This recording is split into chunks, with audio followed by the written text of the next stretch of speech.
Алима апай, мынау медальдарыңызды айтып бересіз бе? Мынау қайдан алдыңыз? Ел ардақтысы деген медаль.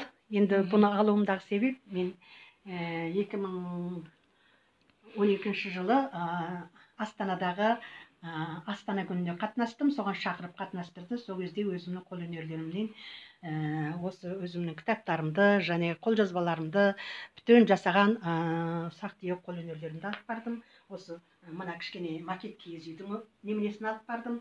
Ондағы нәрселерімді көп адамдар тамашалады. Көп адамдар тамашалап, сол кезде сол неменеде мына халықаралық осы немене бір үйім бар екен.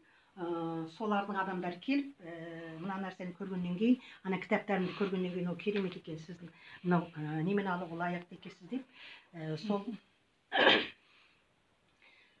мына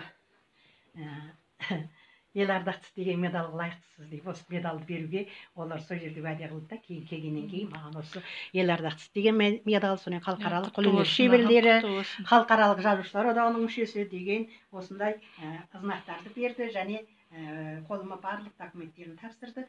Оның үлкен кіші ананың және немересі де бар, мынаның ана жердегі дипломдар. Өйткені ана менің кітаптарымды көрді, қолжазбаларымды көрді, мына зерттеген барлық нәрселерімді көріп, олар өте таң қалды.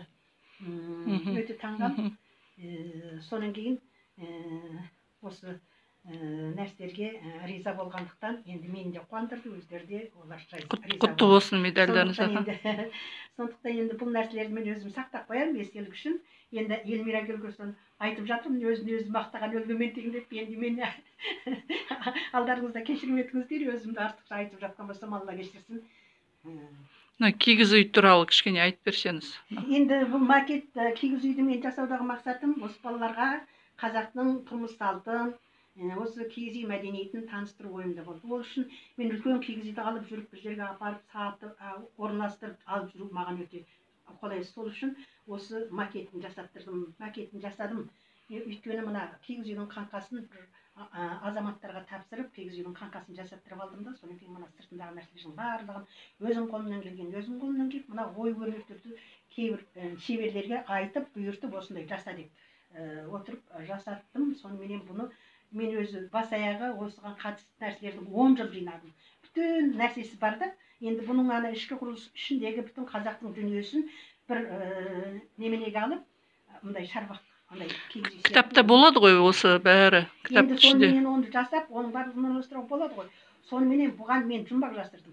Жұмбақ жасырдым, кигіз үй туралы балалар жұмбақ, ағытау жұмбақтар деген жұмбақ бар. Соның ішінде осы кигіз үйдің іші сыртындағы заттар, қазақтың тұрмыс салтысына қатысты дүниелер, соның барлығы бар. Мәселен, біз құрт жаямыз, өре бар, иә? Сонда 4 сирақты қазық, 4 сирақты жазып, кептіреді азық деген жұмбақ бар. Ал ол не? Ол өре. Өйткені кептіреді азық, оның үстінде құрт тұр.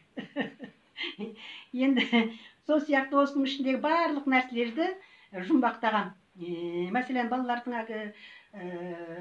5 жасында атқа мінгіземіз, сүндетке отырғызамыз, бәсіресін береміз. Сонда алғаш атқа мінгізген кездегідей балалардың сол жұмбақтары бар. Барлығы бар. Мәселен, бесіктің де жұмбақтары бар. Енді осы бүтін кигіз үйге қатысты дүниелер, ол сол 200-ге таяу, 100 қаншаға таяу жұмбақ бар, 200-ге таяу фотосурет бар. Соның барлығы осыны түсіндіреді. Кигіз үйдің құрылыстарына дейін, оның атауларына дейін. Мәселен, міне тұрған алдыр-жалдырлардың бәрі не деп ойлауы мүмкін. Мәселен, мынаны не деп айтады, мынаны не деп айтады, мынаны не дейді, мынаны не дейді. Осының барлығының атаулары, осының барлығы жұмбақтаған нәрсе. Енді қысқаша осылай сөйлеп қояйын.